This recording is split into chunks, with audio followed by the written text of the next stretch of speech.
Good morning, everybody. I'm just redoing this video because I kind of went on a tangent here on this hand that didn't really make a lot of sense. But so I wanted to go through some of these hands this morning where we went on a sun run. Really fun little session. We didn't stay very long. We didn't have a lot of time to play, but we did make a lot of value. So this is just kind of all the value we made this morning. It's good to see us actually run good. Um, Very first hand of the session, we picked up aces. That's always good, right? So we three bet it out of position on the big blind for the cutoff open, and just continue for a small size on this flop. Now there are flops that you want to continue for a larger sizing when you're c betting. This one is not one of them. I do want to keep a wider range in there when they call. The 7 is a little bit insignificant. I just don't expect him to have 10-8 a lot here. It is one of the hands that he's going to have, but it's just the only one, really. I think that there's no reason to not try to get value out of a lot of the Jack X here and continue. So what sizing do we want to choose? I chose 17.8. I feel like that's a fine sizing into 24. We do get called. River's a 10. I think that you can go either way here. I think that you could check call, or you could, because if we're betting, we're just going all in, right? So when we check, we can check call. I think that it's just kind of a mix. I like having some strong hands here that I'm going to check call with. That way that I don't always have a check fold on the rivers, but that's me. It's probably decent in theory. I would like to see what the wizard says here, but it's probably fine to just jam here. But I was thinking about, he has a lot more king queen than I do, I think, by this point. And then he has a lot of the 10x, but he also has Jack 10 and Jack 9, and that he was going to call down. A fair amount of the Jack X now are two pairs and now beat us by the river. So, but you weigh that with, like, how much does it matter? Is he going all in with those hands? Maybe. Is he just doing a small value bet with those hands? Maybe. So in theory, I think it's probably better to jam here, but we'll take a look at that later. You guys tell me which one's better. But anyway, in this instance, we just check, and we get the check back, and we get shown the king 10, which is the gunner on the flop with an over, and we take down the 58 bigs.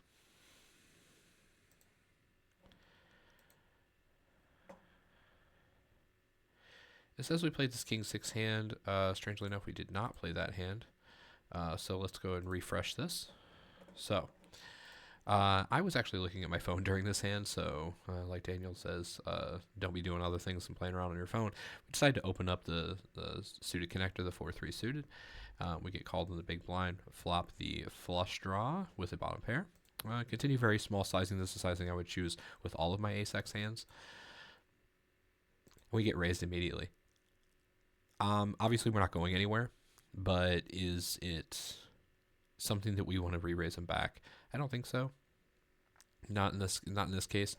We don't really want to smack right into sixes or ace 4 and ace 6.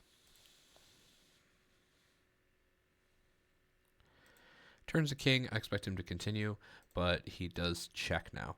And once checked, what I'm thinking is that he has something closer to a club hand, just higher clubs than I do, and I'm beating those. So all the club hands, aside from king X of clubs, we're still beating because those are all draws, and we have the 4. When the ace comes out on the river and he checks to us, I really was kind of unsure. Obviously, I don't think there's a lot of value, but we have a bluffing, and I decided that there's just so many missed draw hands that he's going to have that he check raised the flop with, that we're just beating, just outright. So we'll just take the showdown.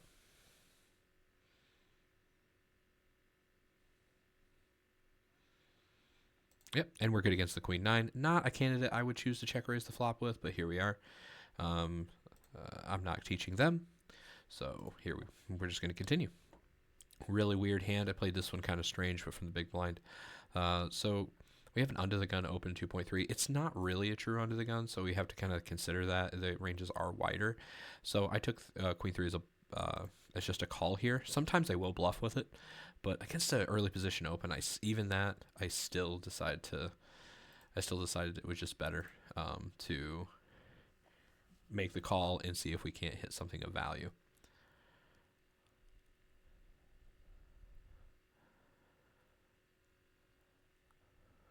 Flopping bottom pair here with a backdoor flush draw, backdoor straight draw. Just gets checked, turns an 8. I'm really looking to get to showdown now. We have absolutely nothing going on when the 8 turns. We could think about betting if it was a heart, but now the heart or a queen, but we have no reason to bet on the 8 now. When the deuce comes out and I get checked here, I thought about how many hands now that we're not worried about the small blind, we need to bluff. And I thought this is a fine candidate. I actually think that this is somewhere in the middle, but I would go for a bluff sizing here. I was just kind of feeling it in game that this is not really the worst combination here, and I would have some stronger hands that balance this strategy out. So I went full pot basically. It was a 0.2 away from full pot. I get called by the exact same hand. Interesting. Just as a note, don't limp in with queen 3 offsuit in the small blind. I would say that this is a mistake. Also calling me here for full pot on this river with second to bottom pair and a queen. I guess I have some clubs that I bricked. It doesn't really matter. He made the call. Good call, I guess. And I was expecting that hand to kind of just throw it in.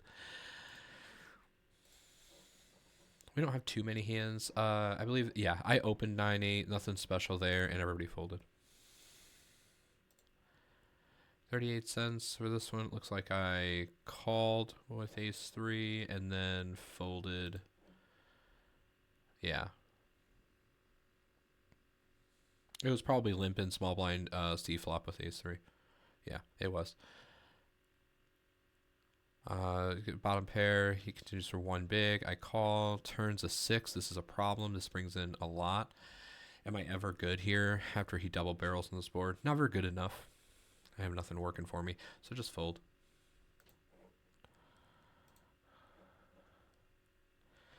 This one hands gets us a little bit of trouble. Obviously, we don't always win, but I like this play because when we get raised and we have to fold, we're not giving up any equity in the hand because we don't have any.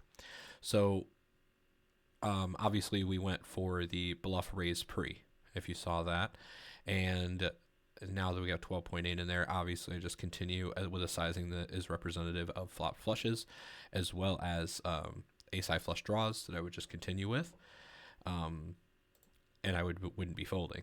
When I get raised on this board, holding no spade, obviously there's nowhere to go, but you would say, oh, well then why did you leave if you're just going to fold to the raise? Well, I led because I'm representing the stronger part of my range that it can just immediately get folds.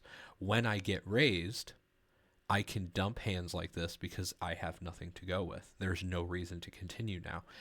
And this just saves us a lot of triple barreling off that we might otherwise be doing with some of our bluffs.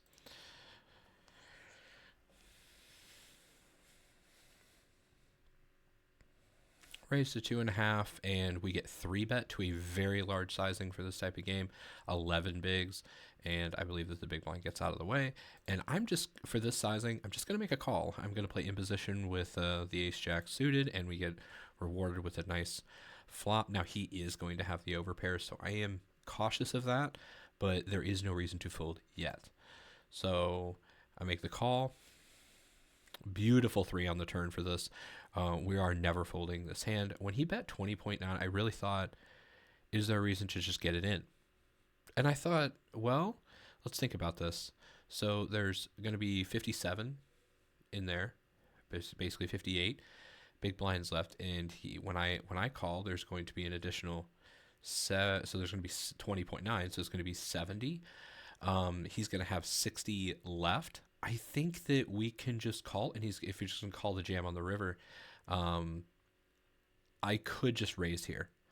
But if he is bluffing, I don't really want to blow him off of a bluff either. The jack is a beautiful card for us. So at this point, I'm just hoping he has aces or kings or queens. But he chooses this to pot control. There's no real reason for us to not just go for it all. He's got 60 left, 76 in there. We're at the very top of our range. Just jam. There's no other bet to make here. He does end up making the fold, so he likely had some ace highs that were flush draws as well, and maybe we should just raise the turn. I think that was the optimal line here. Yes, we make 85 bigs, but could we have made more? Yes.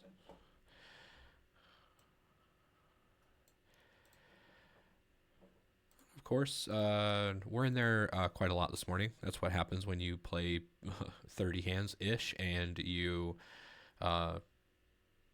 make $15 in a 5-cent, 10-cent game. So we have aces again in the big blind. We raise the same person we did when we have aces to the same sizing. And he then ends up 4-betting us to 21 bigs. Nothing to do here. He's got 47 behind. We just rip it in. He makes a call with sevens. And of course, like anything, there is no such thing as not a sweat. He actually improves the equity on the turn here. Bam, that sucked.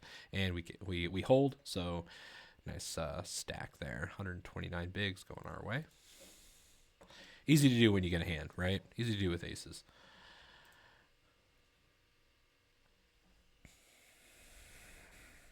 I think it was like the very next hand I picked up the queen jack. It was just a few hands later. Obviously, it wasn't the very next hand because we're in the big blind. So this has been a few hands later, maybe 6. But anyway, next getting in the big blind, I actually 3-bet this a lot from the big blind. But we didn't do it here. Not really sure why. We just didn't do it. He opened, we called.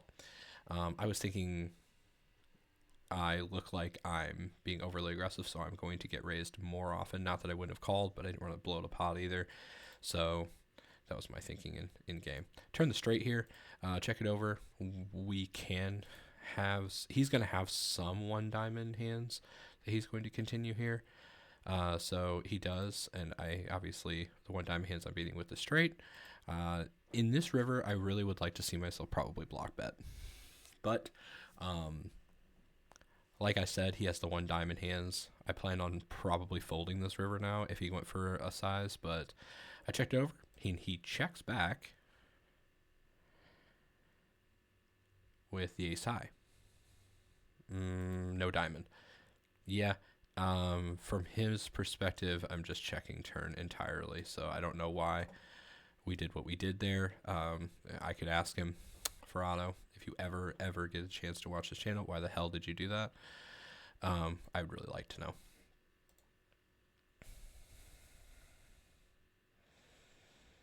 This is an example of us playing just kind of some heads up poker. So I limp in, he calls, we go to this flop of the 9-3-10. He bets, I call. Turns a 10. Now, do we have some bluffs here on this turn? Yeah, we do. And what would we do? Like, put yourself in the shoes of having a 10. What do you think he has when he bets the flop? You're like, oh, well, he has some 9, and he has some diamonds, right? That he's going to have. He has draws, big draws, and value. Okay. What do we have when we call him? Well, we have a lot of 10x, right? What happens when we check here and he has a flush draw? He checks back and tries to get to showdown. He tries to hit a diamond. He very rarely will ever bet his draws. What if happens if he has a 9? He checks. If we have a 10 here, it's not that bad to lead. So I'm actually going to bluff lead the 10 because it is now less likely he has trips as well. So I'm just going to showcase like, hey, I'm gonna be a fish and I'm gonna play face up. We get the immediate fold, so I don't know what he had, but we were sitting here with 7 high, so it's just one of our bluffs. Probably not optimal. I showed this guy an ace. Normally I don't do this. Like I said before, I hate it when people show 1. But here we are. So we get the open for Renato. I didn't mind. I didn't really want to be taking... I play very disciplined, so at least try to play decent discipline pre-flop. So I didn't want to 3-bet the ace-10 offsuit. Out of position. I just call. So I call, and I was like, he's just never going to believe me here. We flop the trips. I check, he continues 3.9 sizing. Against that sizing, I don't mind just a call here. I just want to keep all of his bluffs in. I check. He checks back now, and then the river comes out of queen. Now, I am going to bet because it's a mistake if you don't. he is going to run into that queen a lot. He's going to have a lot of king queen. He's going to have a lot of ace queen. He's going to have a queen jack. So, will a queen ever fold here? No, I don't think so. So I think that it's just, the queen just side calls 100% of the time. And then everything that we don't get value from that was going to check anyway is because he checked turn. He's basically saying he's giving up on all the bluffs. We just need to target some hands like that, the upper part of his range. And yes, occasionally, he's gonna snap us with something like nines here, which is nice. But we go for the chunky bet. I go 14.9 for this one, so over pot. And he thinks about it and does let it go. I don't think he has a queen here. I think the queen just gives me a side call because I can have missed diamonds. But just to make him think about it, especially with the heart, I don't know why. I just showed him the ace of hearts. So would I do this with ace queen? Probably. I would probably still target all the queen X hands on the river and go for a size like this. So here we are. And that was kind of the end of my day, I think. Yeah, it was. So we ended at 246.5 big blinds. We ended up making like $14.65, I think, is what it was at the end. But I hope you guys enjoyed. And if you have any comments, hit me up. Bye bye.